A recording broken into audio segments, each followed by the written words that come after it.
come on. Well, good morning. By the way, Merry Christmas. Merry Christmas. Merry Christmas. I really should, I was going to hold this until later, but in your bulletin today is a flyer about our building fund. Before you leave, please take a look at it.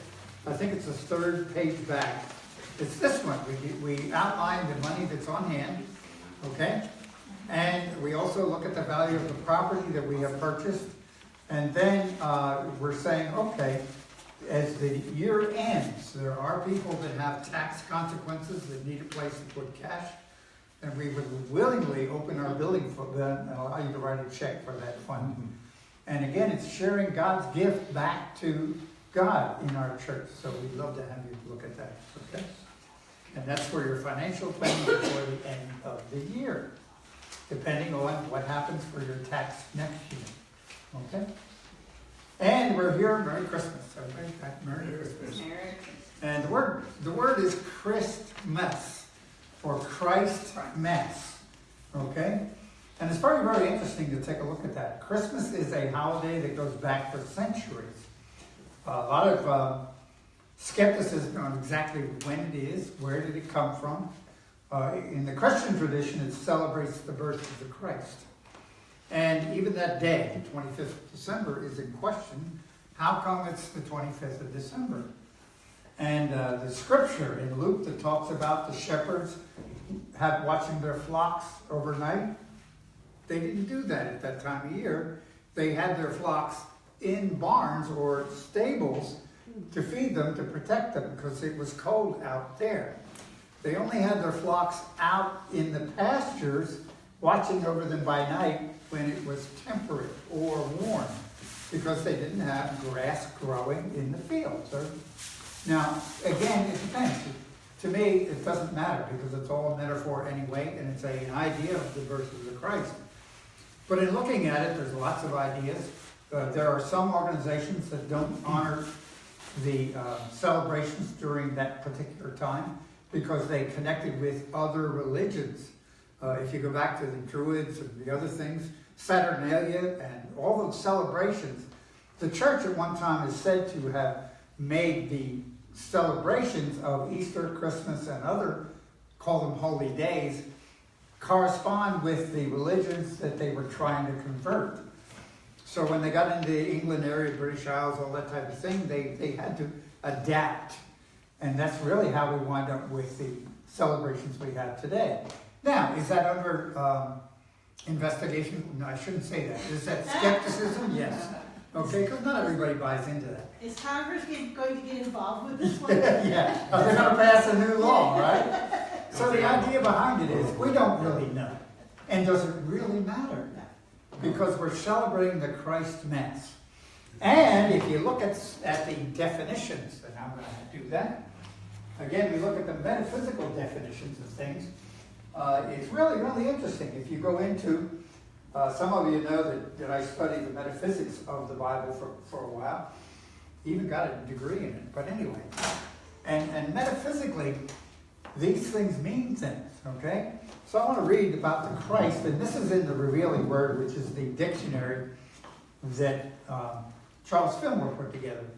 And I'm going to go to the Christ. And here there's a definition. Everybody ready? The Christ is the incarnating principle of God person or God man, the perfect word or idea of God. So it's the incarnating or the innate dwelling that we have, which is called the Christ, where we're connected to God. It goes also said, Christ is a divine person. Jesus is a name that represents an individual expression of the Christ idea. So Jesus, we know, is sort of like a big brother that has said, here's what I did, you can do these things too. So he set himself up as a model, and when we use the word in my name, when he said to do that, it was a euphemism or an idea at that time. It was like saying I'm hot under the collar in today's world. Nobody would understand it 2,000 years from now. But when he said in my name, he meant in the way I've taught you. That's all it meant. It didn't mean any mysticism in it. So what he was saying is, these things I do, ye shall do even greater things, And if you do what I've taught you to do, you'll be able to do it, which is silence. It said go apart, pray, thanksgiving, gratitude, joyful, sharing, and going within. Okay? So it says here, Christ abides in each person as his potential perfection. So we have a potential perfection within us that the world has taken away from us with the beliefs in fear, doubt, and upset. Okay? And we're going to go back on that. And then it says, the embodiment of the divine idea exists eternally in the mind of being as the only begotten Son of God. So you have within you the Son that is the only begotten Son of God. So when it says Son of God, it doesn't mean one, it means all of us. Okay? Now, it goes on, and I'll say Christ's birth. Man is the bringing forth of the birth of God, God's idea of man. So we're here. Each one of us has God within us, and it's birthing that spiritual self that we are that we're celebrating in the Christ Mass. Okay? There's a lot of good stuff in here. This is done through the quickening power of the word of truth. Birth of Christ is the beginning in the inner realms of a consciousness of a higher set of facilities. So as we dwell in the Christ and learn to meditate and stay in connection, things start birthing within us. And all those wonderful things we have looked for are part of who we are. That's the amazing story of the Christ self. Metaphysically, and I'm doing this off the top of my head because it came to me a little while ago, that a lot of the metaphors or the metaphysical interpretations here, angels are divine ideas. That's an example of divine ideas. The shepherds, sheep, is the idea, the thoughts we have. Anybody familiar with thoughts that go everywhere? Mm-hmm. And generally they're the negative thoughts and the positive thoughts, but they're random. And if you ever try to stop your thoughts, you know that they're there. So the shepherds are the one, and what do shepherds do? They control the sheep, and they keep the sheep in bounds, and they protect them and don't allow them out so that they can participate in the wild with the coyotes or whomever is out there, okay? So the shepherds are a metaphor for keeping our thoughts in bounds. Yeah, I'll do it again, keeping our thoughts in bounds. And the wise men, okay, and again, these are in different chapters of the Bible, but the wise men were, again, metaphors for the gifts that come from spirit, from the higher understanding. Because wise men, again, is a metaphor for those that have reached a point of knowing. Okay? And they brought gifts of gold, which is again, anybody agree? Gold means prosperity and all those things around it. But then frankincense and myrrh were wonderful healing herbs and healing saps of trees and things. And in today's world, frankincense is considered a healing agent that's in a lot of your alternative medicine ideas. And myrrh is a very similar salve kind of healing type thing. So you see the metaphors that came, and strictly it's a story about who we are.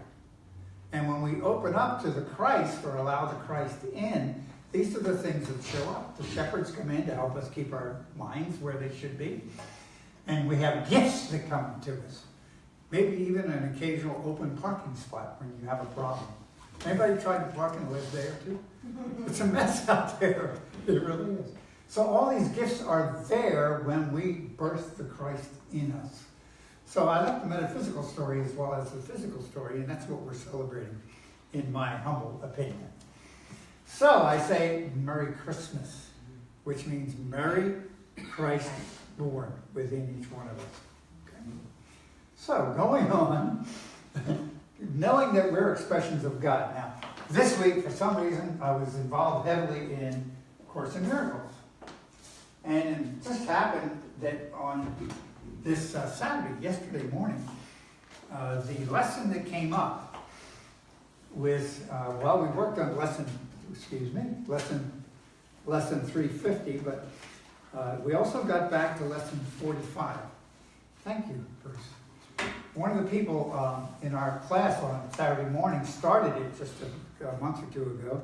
So we in the class look at where we are on the calendar, but we also go back to where he is. And for some reason, lesson 45 was salient for me. And I'd like to share with you. See, we are the expression of God. So very clearly, Course in Miracles says, you think with the mind of God. So we are actually thinking with the mind of God, if you can wrap your idea around that. Therefore, you share your thoughts with him, or God, as he shares his with you. So whether we know it or not, we are on a constant interaction with God. Did you ever have a thought, you wonder where it comes from? Okay, and sometimes that's God saying, okay, next. Now, sometimes we ask for things and we get what we don't want. But ultimately, we get what we do want because we have to clear out what we don't want first. An example, there's a group of us in a mastermind on Wednesday morning, and we asked for some clarification 3 weeks ago, I think it was, about our lease. And we found out within 2 days, it's not going to work out. Now, that created a problem because all of a sudden we got to run, we got to get everything done. But would you agree that's the right answer, in my opinion? Yes. Or so when we ask for it, that we're in a constant dialogue all the time. The question is, are we listening? I'm going to go on. They are the same thoughts because they are thought by the same mind. And the word mind is capitalized here. Then it goes on. To share is to make alike or to make one. Okay, then it goes on and says, therefore your thoughts are in the mind of God as you are. So the key here is we are birthing the Christ. Okay? Now the problem is the Christ has always been there. And this is our challenge, is bringing it out into our own awareness. And in doing that, we are birthing the Christ. And these other things we have been looking for start showing up. But the problem is we still believe the world's conversation. I'll give you an example. In the building fund, we are planning on moving into that new church debt-free. And I use the term $1 million. And a lot, my mind goes, oh my God, where's that going to come from? Which is what? It's a negative thought coming in, because if I think with the mind of God, do you think God would restrict us because it's $1 million? No. It's an impossibility, because if I am really thinking, and you are really thinking with the mind of God, anything we think then is done, in my opinion. So what holds it back? Us is. So you see, we're in the process of letting go all the old junk we have been told. Even the political mess that's out there. There's an answer to it, okay? Doesn't look like it, but all these things that we face are the world telling us don't expect too much, okay? And I'm going to keep reading. It's really, really good stuff. Then it goes on down here, okay? You will not let the thoughts of the world hold us back. Or, excuse me, we will deny the world in favor of truth, or what God has told us. So the world will tell us, no, you can't do that. The world will say, oh, that's too much money. The world will say, well, no, you're only a guy, you're getting too old to do that anymore. That's been coming in. Okay? And all these issues that come up that we've been told. So then it goes on and says, I'll read again, we will deny the world in favor of truth. We will not let the thoughts of the world hold us back. May I repeat that? You see, no matter what, we will not let the thoughts of the world hold us back. And in my own life, what I've been working on is fear. I'm aware, I don't know where this is coming from, but I moved my family all over the United States. We moved, what, 28, 20? I asked you not to tell people. Thank you. Anyway. You're right. I got to go home now. But it was always trying to find the bass ring on the carousel that I thought would produce. Okay? And what happened was fear came in. Oh my God, what did we do? Why did I do this? All that stuff, which caused me to not act freely in the new locations. Even the church, you stop and think about it. We moved to Pflugerville. Yes? We were in a very comfortable place over there. It was costing a little bit of money for us, and we're here. oh my goodness, what are we doing in Pflugerville? Why did we do that? And so those are the fears that come up. And that's what keeps us back from obtaining our God-given thoughts, because we wouldn't have had the thought if it wasn't supposed to happen. Everybody there? Again, the word desire, when we have a desire, it means of the Father in French. So we are getting thoughts all the time because we are in the mind of God, and anything that is ungodlike is not from God, it's from the ego part of our nature. So, I'll go on. Tell us what God done. The world tells us that what God would have us do is impossible. Instead, we will recognize that only what God would have us do is possible. Period. Very, very interesting. The whole idea of birthing the Christ, and again, the word Christ is not the last name of Jesus, because Jesus was known during his day as Yeshua ben Joseph, which translated means Jesus, son of Joseph, okay? So that's the way they named people at that time. So Jesus Christ, or Jesus the Christ, and the word Christ is basically the enlightened one, which comes from Greek, not from the Aramaic they were speaking, which means it was added later, in my opinion. Okay?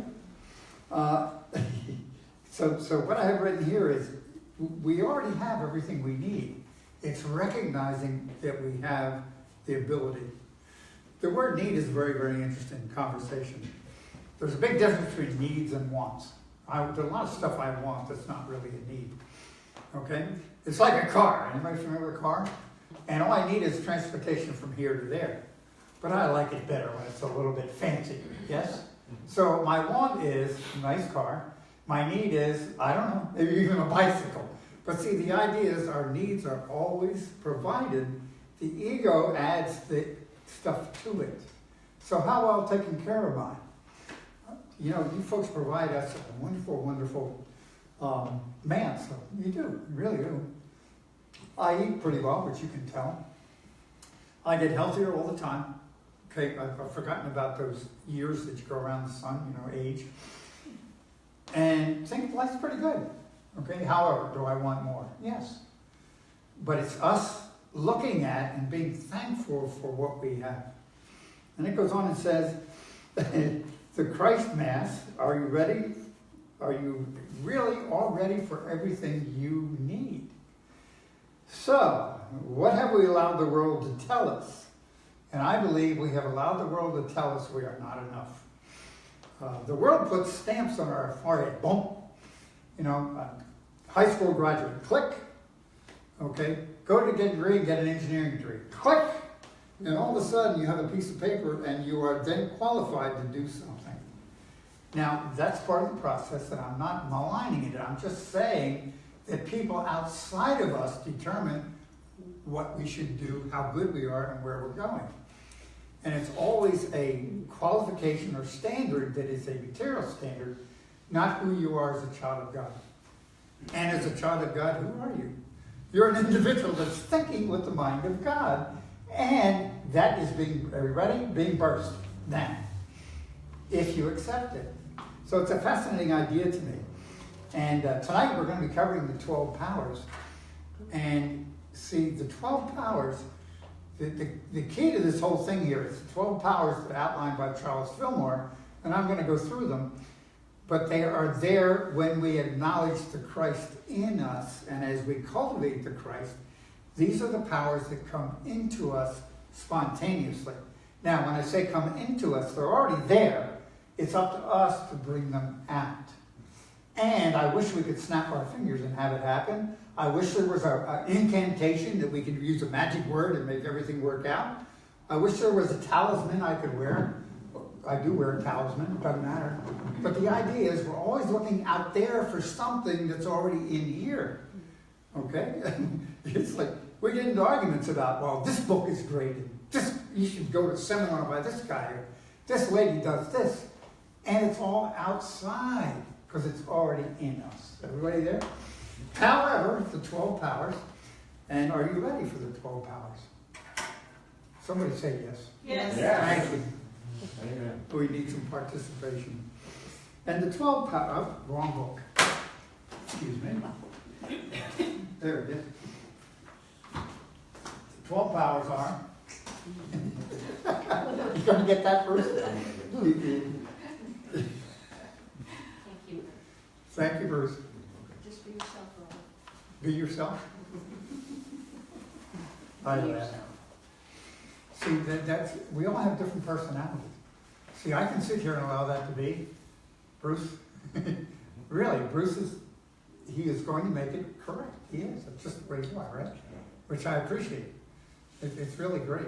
Anyway, having said that, the first power we talk about tonight is faith. And that is Peter. It's in the center of the brain. Anybody agree faith's a tough one? Because it means you trust God for everything. So the next time you get hungry, just know the food's available. And really, TV's full of feed the hungry. Do you understand that? We are creating a whole section of our population that is starving, and we feed them, but does that help the problem?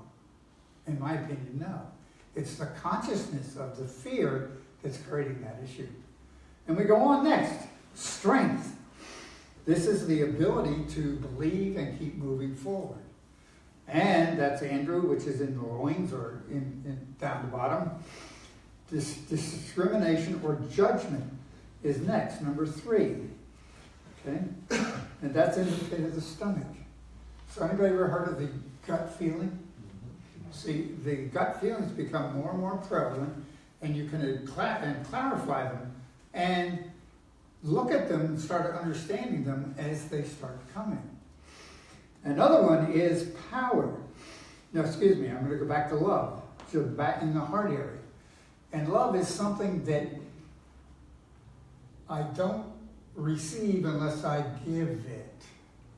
It's something that goes out and comes back. The example I use quite a bit is prisons are full of people that are reacted because someone dissed them, is the conversation. So they're looking for love, they didn't get love, so they're acting out and angry about that. Anybody familiar with kids that have that same problem? That's one of the big issues in childhood today. And again, love is created when we create love and give it out. So guess what? We have to have a loving heart and really work on it until we get it back. It's amazing, it really is. The next one here is power. And that is the roof of the tongue, which means it's in here. And power is coming out of the voice. The ability to speak, the ability to share ideas, the ability to make a difference in our culture. Now, it doesn't mean just verbally, but it means energetically too. So there is a power, and we're going to be covering eventually David Hawkins' work, power versus force. And power is the ability, the spiritual power, versus the force that's used in our culture. The force of bullying, the force of government, if you will, the force of taking something from someone else. And those are physical things, but in the spiritual world, power. So knowing something makes it happen genuinely. Then it goes on and says, imagination, the ability to see. And that place is between the eyes. We look at the difference between sight and vision. I look out at you and I see you physically, and the world is saying, okay, when we see this, I'll believe it. The other way, it's actually the other way around. When I believe it, I'll see it. See, and that's the difference between vision and sight. Vision is the ability to look and see that building down the road already done with a pretty steeple and a green roof. But you understand, it's the ability to know. It's a precognition idea that I know this is what's true. And it's being able to operate in faith with the strength behind me to create the power to make things happen through my imagination. Okay? Then it goes on. Understanding. Now, understanding occurs it's called the prefrontal cortex. This is the ability to figure things out, if you're familiar with that. For scientists, it's what sets them off. It's interesting, David Hawkins level of consciousness. He measures it from 0 to 1,000. And a lot of the great minds in the world reach 499. 500 is the spiritual demarcation. So Einstein was at 499. It's really fascinating if you read the book, which we'll get to. Okay, but the understanding is the ability to understand is actually given to us as we develop the Christ within. And I don't want to ask this, but it's like I almost want to ask anybody agree that all of a sudden new understanding comes in. And there's an understanding of how things work. Even how to find 3117 Hawk Swoop Trigger. It's an innate knowing about things. And then next, understanding will. This is the also part of the front brain, which is the ability to do something on purpose because I know it should be done. Okay? Which means meditate 20, in my opinion, 20 minutes a day, morning and night. It means doing the work that's necessary to get where I want to go. And not blaming anybody else. The ultimate victim. Then it goes on and says, order. Anybody agree it's neat to have order? Things in line. Life unfolding properly.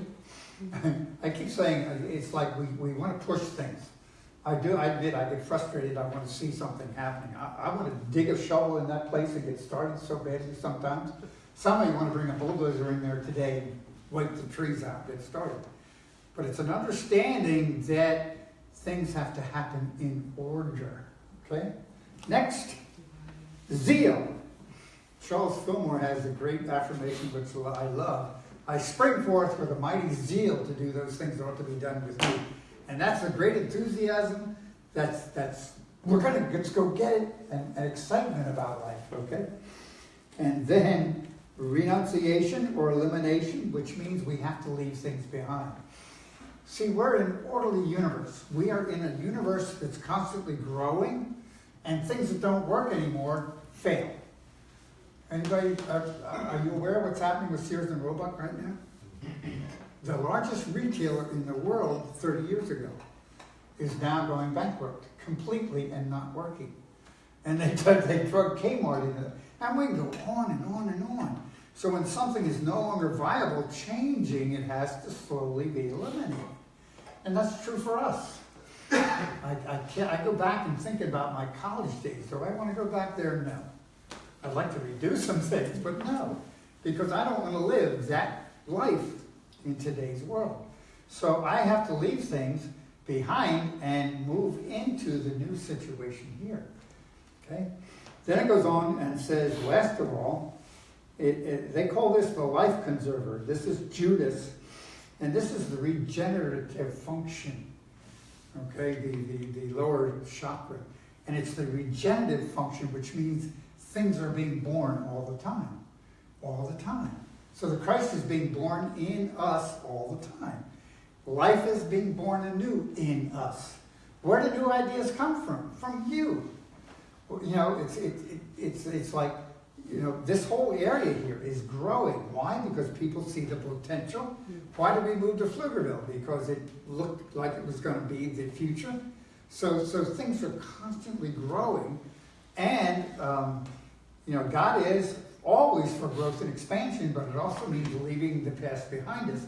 But it's also having faith that we're going to regenerate what we need here. So you see how they all tie together. And the idea behind this is, you know, it's nice to talk about, but until I start birthing the Christ every day, it's not part of my makeup. Everybody with that? So I would like to start, if we can start an idea, it's Merry Christmas every day. 365 days a week, we are birthing the Christ. On purpose, because we're saying, here's my life, here's how I live, here's what I do. And as I birth the Christ, life around me starts reaching a higher level of frequency, because everything is frequency. I would like to close. You ready? And I'm going to close with it again. Course in Miracles really spoke to me this week. And I'm going to go back to the beginning of, this is the last chapter before the end of the whole book. And it says here, and the question is, what am I? Which I think is appropriate now that we're talking about birthing the Christ. So the question to answer here is, We are God's child, complete and healed and whole, shining in the reflection of his love. So at our root spiritual self, we are God's child. Stop and think about that. And it's not really just a metaphor, it's a truth about who we are. Then it goes on and says, in me is his creation sanctified. And in me means you. So the creation is sanctified and guaranteed eternal life. So one of the big issues is death, if you're familiar with that. Okay? We did a funeral, last week for Janie. Not for Janie, for Eric. Forever. Yeah, I'm still here, Mom. but the idea was that a soul had transfigured to the other side. Do we know what's there? No. But the promise is that we have life eternal, and we are in eternity now. Somebody asked me, are you ready for eternity? I said, I thought we're already in it. Can you stop and think about, we have no beginning, we have no end, but in the physical world we have a birth, we have a death. But that's part of the physical world, not the spiritual world. So it goes on here and says, in me, and that's in each one of us, is love perfected. Fear is impossible. That's a big one for me. Okay? And joy is established without opposition. So there's no opposition to joy, happiness, peace. There's no naysayers. Anybody familiar with naysayers? Mm-hmm. But in that process, there's nobody that can diminish my light, your light. Then it goes on and says, I am the holy home of God himself. So each one of you would say, I am the holy home of God himself. Let's say that together. I am the holy home of God himself, or herself, or itself. Okay? I am the heaven where his love resides. I am his holy sinlessness itself. For in my purity abides his own purity. So at the root of who you are, at the Christ self of who you are, you're a holy, complete, and unaffected in any way. You are God's child. Literally, in this world, with this fake body draped around us that has been made from the ego belief, and we're here to learn that that's where we should be, is back with the Father. And that's the whole idea of Christmas, or Christ Mass. So, I'm excited about birthing the Christ, and let's just, I'm going to say, Merry Christmas, Merry Christmas, Merry Christmas, Merry Christmas, because it's going to happen 365 days for the next year. Now, next week, we're going to talk about turning into the new year and leaving this stuff behind. I love you, and Merry Christmas. Thank you.